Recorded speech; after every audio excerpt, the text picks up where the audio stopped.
Thank you. Good evening. It's my absolute pleasure to be with you this evening. So tonight, I'm going to talk about Arquake. Arquake used to be called the Big One, but I changed the name to Arquake. I'm going to cover 4 topics. I'm going to talk about our quake hazard in the Coachella Valley. You will understand it.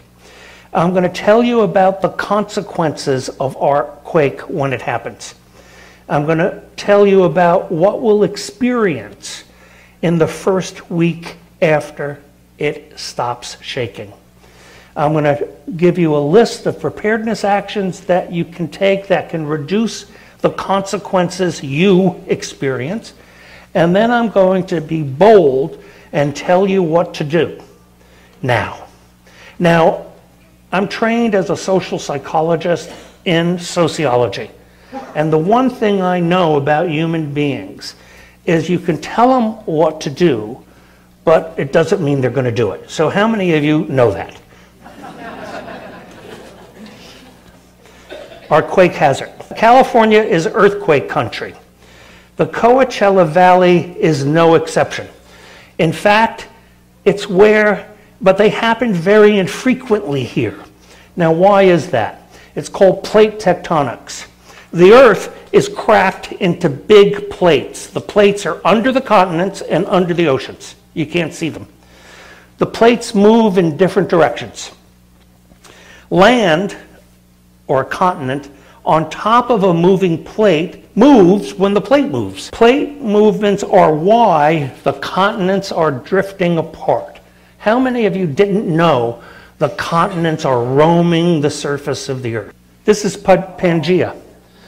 What Pangea is how it all started. In the beginning, there was one continent. It has a name. It was called Pangea. It was on top of different tectonic plates, which began moving. By the way, look at the U.S. and look at South America. You see how South America and Africa look like they're 2 pieces of a puzzle that go together? That's because they are. Today's plates, from our point of view, is the Pacific and North American plates. You can see them in this slide, meet under California. I tried to put that yellow arrow pointing at us. The boundary of the Pacific and North American plates has a common name. It's called the San Andreas Fault. Stop. Did he just say the San Andreas Fault is the boundary of 2 of those plates? He did. Our plate areas, the Pacific plate goes from the San Andreas in our valley to Japan. The North American plate, which is the plate to the east, goes from the San Andreas Fault in the Coachella Valley to the middle of the Atlantic Ocean. The boundary of the Pacific plate and the North American plate in the Baja is right down the Gulf of California. Baja, California used to be attached to mainland Mexico. It's because of the movement of the plates that Baja California separated from mainland Mexico. And it will continue to separate from the mainland North American continent right up to the southern boundary of San Francisco.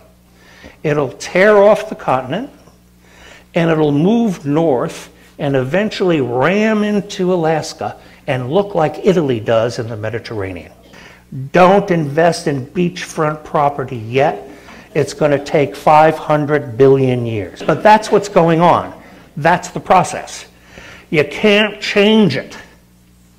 No matter what you wish and hope, it isn't going to change the Earth doing what the Earth does. To be honest with you, the Earth doesn't even know we're here. Now, how do the plates work? When plates aren't stuck, they move frequently, less stress builds up, and the result is smaller earthquakes. But when plates get stuck, they move infrequently, more stress builds up, and they result in larger earthquake. Why do plates get stuck? They get stuck when the boundary between the 2 plates bends. Lucky California. We have 2 bends in California. Of all places to put the bends, it's where all the people are. At the boundary of San Francisco, and in Southern California from the Salton Sea through our valley to Palmdale, which is north of the San Fernando Valley. And that's where California earthquakes can be the largest. Some of you may have heard about the 1906 San Francisco earthquake. That was one of these. The earthquake we're going to talk about tonight is our version of that plate boundary earthquake. The San Andreas in the Coachella Valley is alongside the Salton Sea. It's under Indio and Interstate 10 to the east. Then it forks into two segments. It's under Desert Hot Springs. It's in the Banning Pass. It's under I-10 in Whitewater to the west. And then it goes behind the Morongo Outlet Mall. So how many of you have ever driven through the Banning Pass on I-10 going to LA? And you remember the town Whitewater? Well, the next time you're doing that, spread your legs and look straight down. If you want to know where the San Andreas is, that's where it is. Here you can see the San Andreas Fault. You can see its relationship to the Salton Sea, how it literally is under Indio, how it literally is under Desert Hot Springs. And it forks in half probably just north of Palm Desert or thereabouts. Now, when is this earthquake, our earthquake, going to happen? Nobody knows when, in terms of the time, the day, the month, and the year. And if there ever were a seismologist that could predict that, they would go down as the brightest scientist that's ever walked the earth, comparable to Newton and Einstein. However, they can estimate probabilities about it happening. Other seismologists say it in common words like this: oh, it's going to happen soon, but maybe not for a few decades, but it could happen today. Thanks a lot. Our fault is 10 months pregnant. It's locked, loaded, and ready to roll. Now, why are they concerned? It's earthquake history. There's the boundary between the Pacific and North American fault we know as the San Andreas. The northern section is shown by the 1906 earthquake. There was a movement in 1857, 7.9, a little north of the San Fernando Valley. The last one here was in the year 1680. Do any of you remember it? The bottom line is, our quake, the one we face, the one that's 10 months pregnant, happens every 150 years. That's every 2 human lifetimes. The last one was in the year 1680. That's 4 lifetimes ago. That's why seismologists are so concerned. No one remembers it. They don't know why it's stuck so long. Stress continues to grow every day it doesn't happen. And the stress will be released in a larger quake because so much of it has built up. It's been building since 1680. Do I have your attention? Centuries of this has cracked the entire Southland of California. And it's why Southern California has earthquakes. It's created all of our faults, all of our mountains, all of our valleys, and all the beauty we take for granted. And if you've ever wondered why, from the Coachella Valley to the ocean, there's a lot of mountains and valleys, but from the Coachella Valley to the east, there aren't. It's because the stress is building up that way. Our quake has been declared by the best seismologists in the state, which also coincidentally are the best seismologists in the country, and perhaps the best seismologists in the world, as the most likely great earthquake in America. On the southern section of the San Andreas Fault, it'll have at least 180-mile fault rupture. It'll be at least magnitude 7.8, and all of Southern California will be impacted. Coachella Valley, where we live, will have 90 seconds of severe shaking. Now look at the shaking scale at the top of the artwork. What color is the most severe? Can you estimate where the Coachella Valley is in the picture? What color is it? Okay, those 90 seconds will be followed by 30 seconds of lesser shaking. So our shaking will go on for 120 seconds. To put this in perspective, the Northridge earthquake whose anniversary is today, had 7 seconds of severe shaking.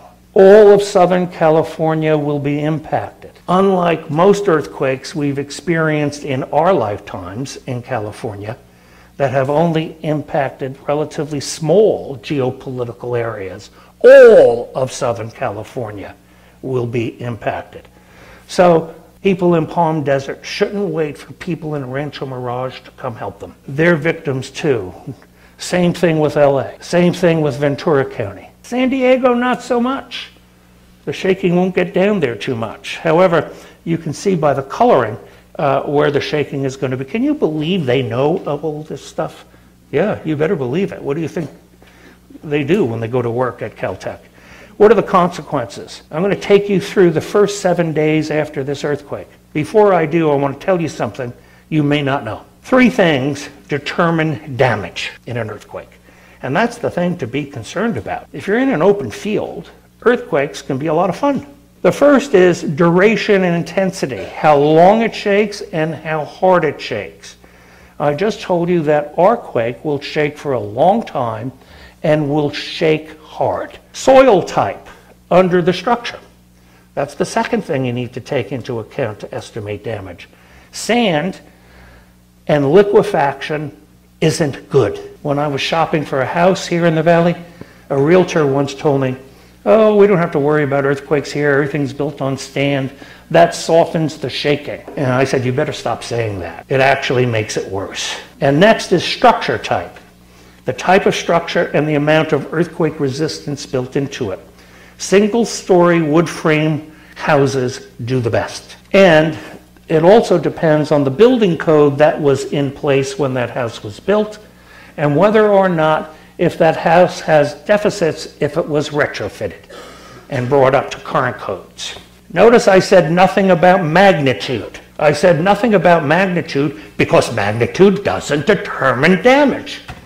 But everybody in popular culture thinks about earthquakes in terms of magnitude. Our earthquake, if it ruptures for 180 miles, will be a magnitude 7.8. If it ruptures up to San Luis Obispo, it'll be called a magnitude 8.1. And if it ruptures up to San Francisco, it'll be called a magnitude 8.4. What we'll experience in this valley will be the same. Magnitude is impacted very much by length of fault rupture. Well, we should care about really, who cares if it goes to San Francisco or San Luis Obispo? We care really what it is like here. So it's going to be the same here regardless of the magnitude. California building codes. California building codes include seismic resistance and have for decades. And you can thank the California Seismic Safety Commission, who has fought for that tooth and nail in Sacramento. And they're updated periodically. What the codes provide, and this is what many don't really understand, is life safety. Buildings in California earthquakes shouldn't collapse. Some, not often houses, do. And engineers who investigate that call those lessons learned. We learn new things and change the building codes, and the next time they're updated, it's in the codes. What they do not provide is usable and inhabitable structures. They do not provide that you'll be able to live in your house and that you'll be able to use your house or structure. Never have, never would. And if you want that put into the building code, 3 times the price to build it that strong. We require that in California with schools and new hospitals. So there's no such thing as earthquake safe. It's just earthquake resistance. And that depends on when your house was built, and what it's going to be like depends on the dirt your house is built on and when it was built. Now, what I'm going to go through is all scenario based. In 2008, Lucy Jones at the USGS across the street from Caltech brought together about 100 experts in California and wrote a 312-page report that describes in excruciating detail the impacts and consequences of this earthquake. And if you want to read it, all you have to do is search on Google for 2008 USGS shakeout scenario, and it'll pop up. What I'm going to share with you has been endorsed by FEMA, the U.S. Department of Homeland Security, the State of California Seismic Safety Commission, the Southern California Earthquake Center, the American Red Cross, the Governor's Office of Emergency Services, and the U.S. Geological Survey. Here are the shaking intensities for Riverside County in this earthquake. Now what you can see when you view this, I'm sorry I couldn't get the line, that tiny little thin thing, and it should be a thick, wide red thing, but I can't change it. I don't have the ability. Is going to cut Riverside County in half. Notice everything to the left of the San Andreas Fault, it says is the Pacific Plate, and it's going to move 20 to 40 feet to the north. Notice everything to the right, the North American Plate, is going to stay right where it is. Remember when I told you I-10 crosses the fault in two places? What that means is if you're driving east or if you're driving west out of the Coachella Valley, eventually you'll see a spot where the lane in front of you is suddenly 20 or 40 feet in the wrong place. What's going to happen on the media? In the first 2 hours after the earthquake, the media is going to focus mostly on dramatic damages in Los Angeles. It's estimated that 1 to 2 major engineered high-rises in LA will collapse. Which ones? The ones that were damaged in the Northridge earthquake that were not repaired. They just stuccoed over the damage.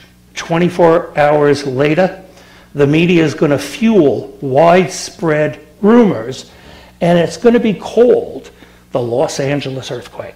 Everybody's attention worldwide is going to focus on LA, not retired elderly people who don't have ice for their martinis in the Coachella Valley. 72 hours, the focus is going to be on the dead, damage in LA, and of course the governor's pending visit. And California Office of Emergency Services is going to set up rumor control, consequence reduction. What will we wish we had in this domain of media? We'll wish we had a battery and crank operated radio so we could find out what's going on. We'll wish we had lots of batteries. We'll wish we had more batteries. We'll wish we had more batteries than that. We'll wish we had satellite phones because they'll probably be the only kind of phone that works. We'll wish we had solar and car chargers for small devices. And we'll wish we had a way to talk with separated loved ones. The person we said goodbye to casually as they went off shopping at Costco. Then the earthquake hit, and we don't know how they made out. We'll wish we had learned how to tell rumors from facts. Search and rescue. This is San Francisco after the Loma Prieta earthquake. 5 minutes after the earthquake, people are going to search for others in their immediate vicinity. 30 minutes later, volunteer teams are going to extract victims using hands and dig in rubble the wrong way. What's a volunteer team? It's the person sitting in your chair. It's not anybody else. It's you. 2 hours later, local official teams, if there are any, are going to work on complex rescues and drive right past houses. Complex rescues? Yeah. If there's damage, which there will be, to high-rise buildings, for example, the Indian Casino in Rancho Mirage by I-10, where there are thousands of lives at risk. Not your house, where maybe there's 1 or 2 people. 2 hours later, local official teams are going to work on those rescues. 24 hours later, 95% of all rescues will be done by volunteers. This has been discovered worldwide. You're looking at one of the people who discovered it. I used to go to earthquakes. Most people try to avoid earthquakes. I've spent my lifetime going to and measuring things like who got rescued, who rescued them. 95% of the people who are rescued in earthquakes worldwide in the Soviet Union, in Mexico, in Japan, are rescued. Turn to the left and look at the person sitting next to you. Now turn to the right and look at the person sitting next to you. By them. You are the first responders and will be in this earthquake. Consequence reduction. What will we wish we had done? We'll wish we had put more seismic integrity into our structures. What do I mean by that? Well, if you live in a modular home, you'll wish you had strapped in an appropriate way your uprights. so the house didn't fall over. We'll wish we had heavy-duty work gloves. We didn't know we'd be working for 3 days and night trying to rescue our neighbors without gloves. We'll wish we had crowbars, long ones. Any of you remember the lecture on leverage from high school physics? Or didn't you take physics? We wish we had heavy-duty first aid supplies. I ain't talking about Band-Aids. We wish we had sunblock, hats, canteens, and energy bars. Because we're not going to be going home to get that stuff. We're going to go from rescue to rescue to rescue. Who? The person in your chair. We'll wish we had gotten CERT trained. And we'll wish we had learned how to dig through rubble properly. From the top down, not from the side in. Medical services. That's the Northridge earthquake. Where are the earthquake victims? In the hospital? They're outside. It's called triage. It's battlefield medicine. 5 minutes after the earthquake, we're going to check for injuries to ourselves and people in our house. We're going to assess facility damage at medical facilities. Staff is going to converge to medical facilities, and volunteers are going to give first aid in communities like the ones we all live in. Outside triage is going to begin about 2 hours after the earthquake. Medical transport to medical facilities will be virtually impossible. What do you mean? Rubble on the roads. Damaged hospitals are going to be evacuated. There will be the medevac of non-quake patients. Now, the hospitals in our valley don't have that in their emergency plan because they're thinking about emergency planning on their facility. They don't know what the state does in major earthquakes. This state knows how to respond to earthquakes. And one of the first things that happens is you take all the residents of a hospital and send them via helicopter to Kansas and Arizona so that the medical facilities that are local can be used to treat earthquake victims. And the earthquake victims will largely have crush injuries, broken bones, and trauma. What's a crush injury? The crush injury is when that 80-pound beveled edge mirror above your bed lands on your partner's head. It's when that 300-pound armoire you could have strapped to the wall so it doesn't fall on your partner's leg, in fact, folds and breaks both of them. Volunteers are going to give first aid a week later to aftershock victims. Oh, did I tell you that we're going to have about 200 aftershocks a day, one of which will be the size of the Northridge earthquake. Consequence reduction. What will we wish we had done to get ready for this earthquake? We'll wish we had furniture and appliance straps to keep those things from crushing our legs and damaging our loved ones' bodies. We'll wish we had quake cabinet latches and wall hanging hooks to keep them from turning into projectiles. Did I mention that the G-forces are going to increase the weight of the flying objects that happen in your house 2- and 3-fold? We'll wish we had heavy-duty first aid supplies. We wish we had learned first aid, CPR, stop the bleed, and CERT training. We'll wish we had learned not to go outside in a California earthquake, not to get in a doorway in a California earthquake. And God help us not to get in the triangle of life in a California earthquake. We'll wish we had learned and made it automatic to drop, cover, and hold on for your life. Hold on to what? A heavy-duty table or desk to keep things from hitting your head. By the way, keep in mind that you can live if something falls on your leg. You can't live if something falls on your head. I once had a woman ask me at a talk like this, "What should I do, Dr. Mileti? All my tables and desks are made out of glass." And I promptly responded, "Send some of them to a consignment shop and go shop." Sheltering, that's San Francisco. San Francisco in 1906, the Presidio was an army post. They had lots of army tents they could live in. People are going to flee structures after this earthquake. Most of us are going to relocate outside. 2 hours after Office of Emergency Services in Sacramento, the Red Cross and local government are going to discuss shelter needs. What that means is people that run these organizations are going to talk about it. One day later, there'll be spontaneous, unplanned shelters in parks, golf courses, and open spaces. What I just told you is you're not going to be in your homes, and if you have a golf course in your HOA, you're going to be on the golf course. Even if it's 120 degrees in the blistering sun, you're going to be in the middle of the golf course. 72 hours in LA, Red Cross shelters will start to open, and they'll immediately be filled to capacity. Unplanned shelters, that's you on your golf course, in the desert, will begin to need food and water. 1 week after the event, there'll be 500 shelters throughout Southern California, and they'll all be up and running. Consequence reduction. What will we wish we had? We'll wish we had a comfortable tent. I have 3 tents. One is big enough for me to stand up in, put a table for 8 in, roll my Chase lounges in so I have a comfortable place to sleep.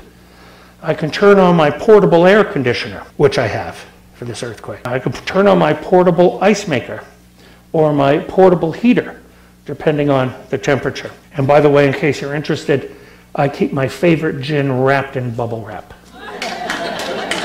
We'll wish we had learned how to keep cool and warm without electricity. I didn't want to do that, so I bought the largest electric solar generator they manufacture on the planet. I'm going to be plugging in my air conditioning and ice maker into my electric solar generator. My solar generator. First cocktail, free. After that, $100 a pop. And we'll all wish we had learned that we really will choose not to live in our houses. How do I know that? I've been around the world to earthquakes. People don't want to stay in their houses in aftershocks, particularly after big earthquakes. Too dangerous, too scary, they're freaked out. Food and water, 1906. Look at this woman. She got some people to bring that cast iron stove out of her house onto the sidewalk so she could cook. 30 minutes after the quake, people are going to check on supplies. 2 hours later, people are going to share supplies. What supplies? The ones you stockpile with others. And the Red Cross and non-government organizations are going to assess needs. 1 day later, some people are going to go to stores for survival supplies. What people? The ones that didn't stockpile emergency supplies. Any of them in here? Oh, no one's raising their hand. You expect me to believe that. And they'll be labeled as looters, and some of them will be shot.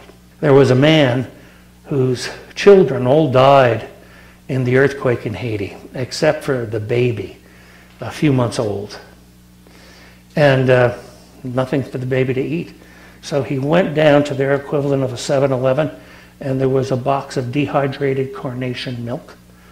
And he grabbed it and took it and was going to take it home and feed the baby. And he got shot for looting. That's going to happen on Highway 111.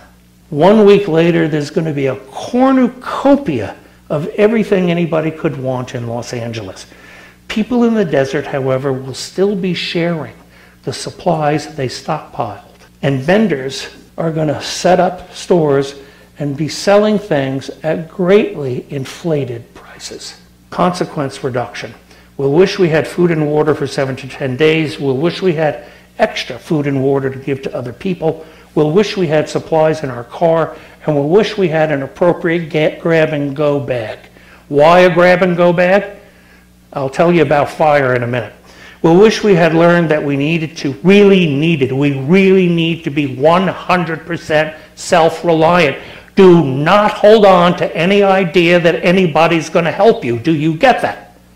You're on your own.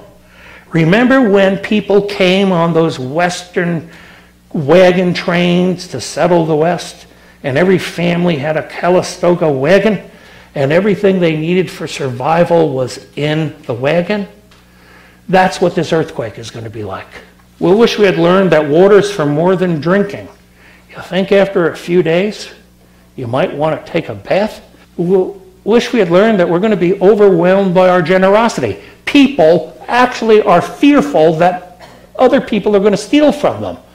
It doesn't happen. What happens is people give to other victims in earthquake disasters. Sorry to upset your perception, but that's the science. And we'll wish we had learned that only cash works for purchases. What cash? The small bills you've hidden in your house for earthquake safety. Because there aren't going to be any credit card machines that work. They run on electricity. Hello? Fire suppression. This too is the Northridge earthquake. What kind of community are we looking at? Oh, it's a modular home park. 5 minutes after the ground stops shaking in the main shock, people are going to escape fires. Localized fires are going to be fought with any available resource, including extinguishers. 2 hours after the event, prioritize official firefighting of large fires that are out of control will take place.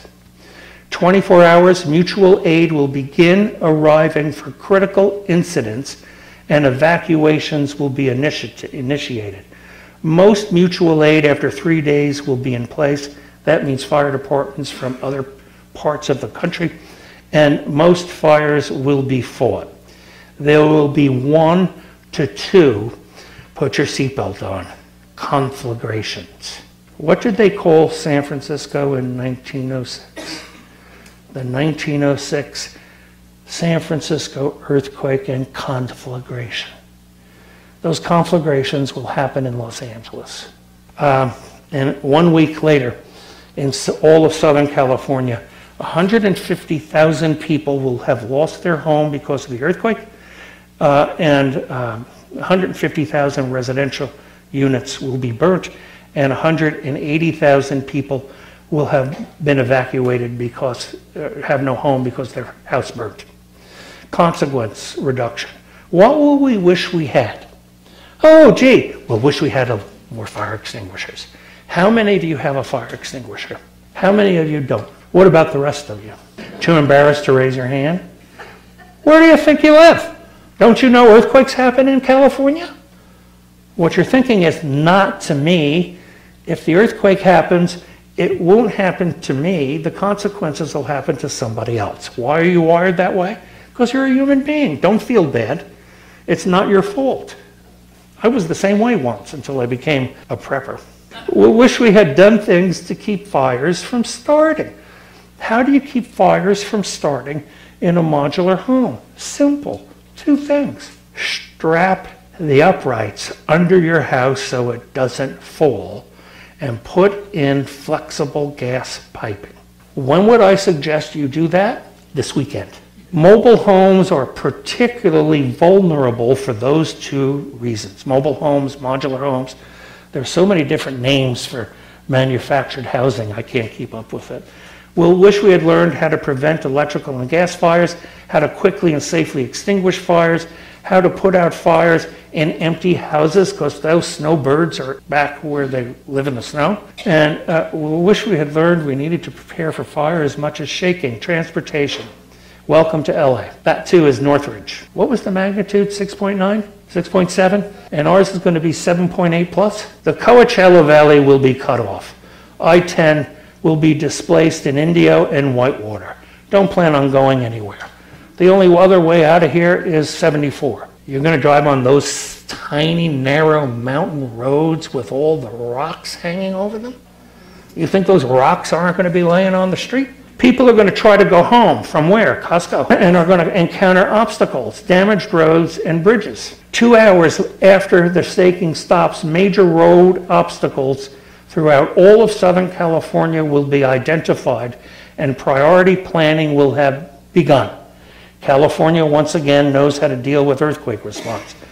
24 hours later, little route recovery will have happened in the desert. I have good news, the Palm Springs airport will be open. We checked the runways. They're going to go through this just fine. The tower, when we investigated it, when the scenario was going to be written, we concluded was going to collapse. Why do you think they put a new tower up? The bad news is for emergency use only. So if you own a private airplane, some people do, you aren't going to be able to use it. 1 week later, I-10 in the desert is going to remain impassable. Consequence reduction. What will we wish we had? We'll wish we had bicycles with baskets and tire pumps. We'll wish we had rough terrain vehicles And we'll wish we had kept those rough terrain vehicles outside where nothing could fall on them, despite what our HOA presidents might say. We'll wish we had X-bracing for carports. That's what's holding up a carport. Doesn't look like this. It looks like this. This goes through earthquakes without collapsing. This doesn't. So now when you drive around the desert, every time you see carports, if they're held up with stuff that looks like this, go bad. If you see this, go good. And we'll wish we had full tanks of gas. We'll wish we had learned no one is going to be leaving the desert. No one is going to be arriving for quite a while. We wish we had learned not to expect first responders to come and help us. And we'll wish we had learned that our garage doors aren't going to open.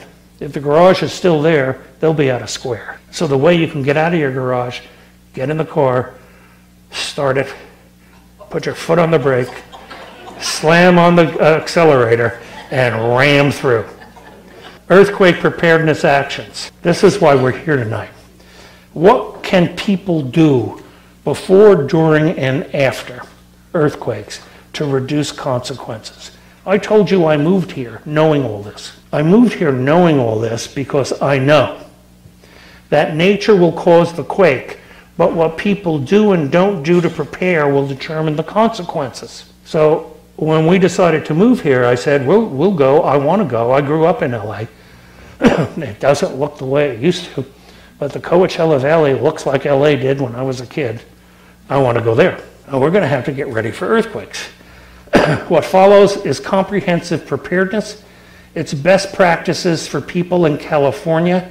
Don't listen to people who have their base in earthquake preparedness recommendations for earthquakes in other places. This is California. We have to get ready for California earthquakes, not for earthquakes in Guatemala. They build differently there. Not for little earthquakes in Oklahoma because they drill for oil. Our earthquake. Things I'm going to go over, there are no guarantees. But what I'm going to recommend will do the most good for the most people in our population. And when you make preparedness recommendations, you have to make recommendations that's good for the most people. They're based on California building codes and practices, our quake hazard in the Coachella Valley, and what's been learned in past California earthquakes. Secure your space. Most quake deaths and injuries in California earthquakes come from interior objects hitting people and killing them. Imagine your house is a small boat in really rough seas, because literally that's what it'll become. Secure your furniture to walls. Use earthquake hooks for wall hangings. Secure large appliances to the wall. Secure counter and tabletop items. Get flexible piping for gas appliances, and push open cabinet latches and more. When I first saw that I had to take that on in my house, I said, you're nuts, I ain't doing it. So I found someone and hired him, Ken Eklund, he's in the back of the room, and had him come to my house and said, I want you to secure items in this house so that we are not killed or injured by our interior objects. I'm not interested in saving knickknacks. I'm interested in not dying and not having a broken leg. And I wrote him a check. Thank God I could afford to write him a check. But he's not that expensive. And so when I accepted the invitation to come here tonight, I said, I'm not coming unless Ken is in the back of the room. So if I excite people to have this done in their homes, they have access to him. Plan to be safe. Get CERT trained. Have a family emergency plan. Identify safe spots in every room. Copy important papers. You know you can't get money from FEMA unless you can prove you own the house. You have to have the deed. Do you have your deed copied, stored in the cloud? How many of you know what the cloud is? I don't. I had to hire a teenager. You can store your deed in the cloud so that, you know, if you're after this quake, you might be somewhere else, you can access it and get money from FEMA.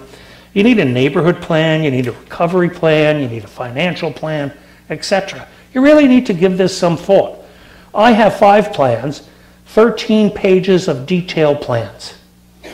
The city of Rancho Mirage came to my house. Marcia Stein, who's in the audience tonight, interviewed me about my plans, and we filmed it.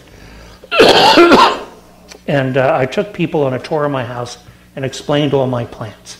If you want to invite me back to show that CD to you, I'm happy to do that. There's too many of you to have you over to the place.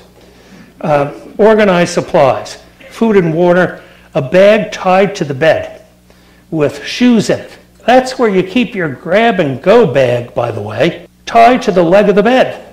Not under the bed? No, it'll bounce away. Did you get what I said to you about the shaking? Won't be there when you look for it.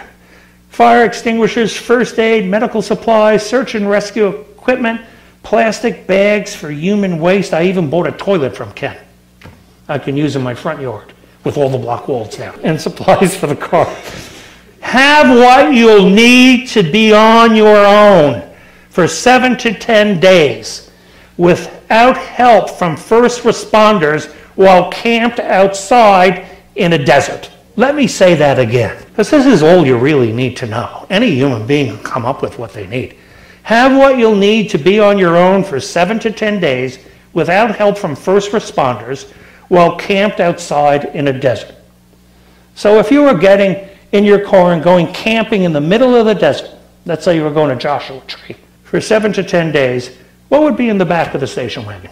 That's what you need for this earthquake, the Calistoga wagon approach. Safeguard your finances.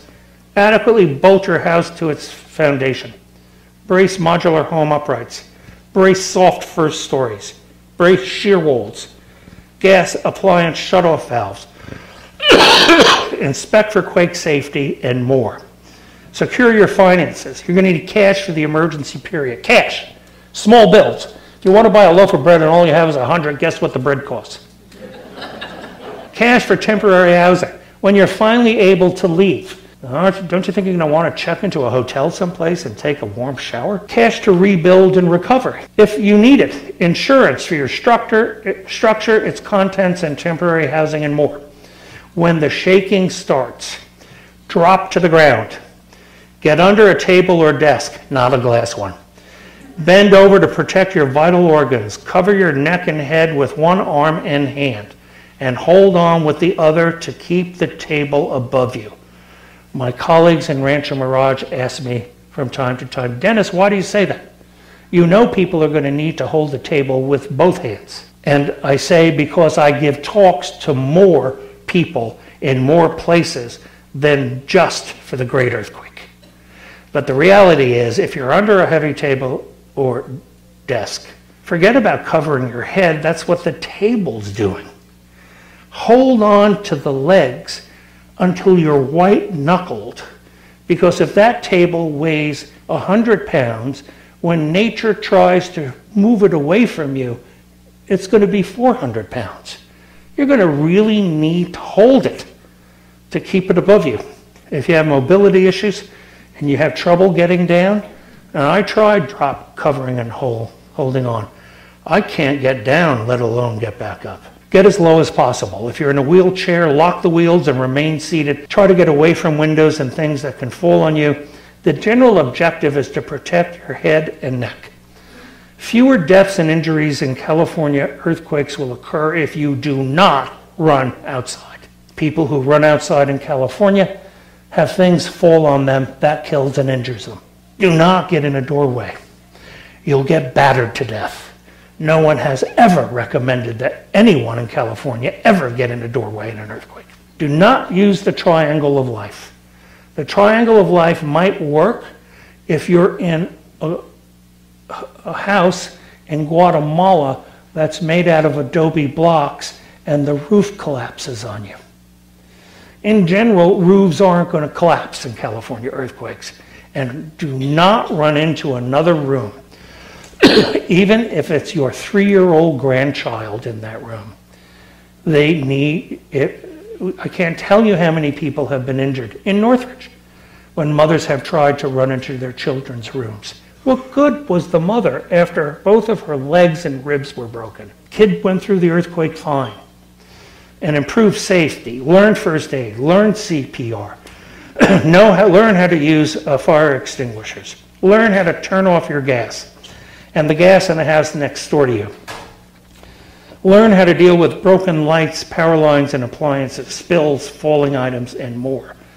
And reduce fire ignition sources. And last, reconnect and restore. Shorter term examples include satellite phones, portable and car radios, checking on neighbors, checking on separated family members. Longer term examples, collecting on quake insurance and repairing damage. What do Dennis, me, this isn't from anybody else. What's coming now is from my heart to my neighbors who live 3 miles from where I live. We're going to go through this earthquake together. What do I, from my heart and soul, recommend you do now? Get and read Staying Safe When the Earthquake the Earth Shakes, the Inland Empire edition. There's a copy of it on every chair in here. These are not cheap. Your commission in your HOA, when they invited me, I said, I won't come unless you buy these, and give them to everyone in attendance. Relate to it like gold. It covers all the preparedness topics we went over, except in more detail. Third, to do what it says. You need to do it. Stop thinking it's not going to happen to you. It will happen. This earthquake has a 100% probability of happening. We just don't know when. Soon, think of it as our fault is 10 months pregnant. What would you say to your grandniece who said, oh, Aunt Mary, I'm 10 months pregnant. You think I should pack a suitcase for the hospital? Would you say, nah, don't worry about it, do it tomorrow? Or would you go pack it for her? Share everything you've done to get ready with people you know. Science documents. The best way to motivate people to prepare is peer-to-peer communication. It's not when the Red Cross gives you a checklist, although that's useful. It's not when government encourages you to prepare. It's not even when an expert makes a speech and suggests that you begin getting ready or do more to get ready for this earthquake. It's when the people next door invite you over to dinner, and after dinner, this is what I do to anyone who comes to my house. And after the meal, we walk into the living room, and hey, come over here. See that statue? Try shaking it. They look at me and say, it doesn't move. And I say, well, now try shaking the box it's on. And they say, that doesn't move either. And then I say, try shaking the table it's on. They say, that doesn't move either. This is on my home tour video. They say, why doesn't anything move? I say, 2 reasons. So I don't have to put everything back in place after the cleaning ladies leave. How many of you know what I'm talking about? And second, none of that's going to kill us if there's an earthquake. Another benefit of having Ken to the house. Map your immediate neighborhood. I don't care what emergency plans, what HOA has. Map your neighborhood, your immediate neighborhood. What immediate neighborhood? The houses you see when you look out your front window, the houses you see when you look to the left and look to the right. Find out who lives in them. Find out what special needs they have. Find out what special skills they have. One of those people might be a retired nurse. One of those people might be a retired doctor. One of those people might have a fire extinguisher. One of those people may have a big crowbar in case you need to lift the bookcase off your partner's legs, so on and so forth. That's all this is.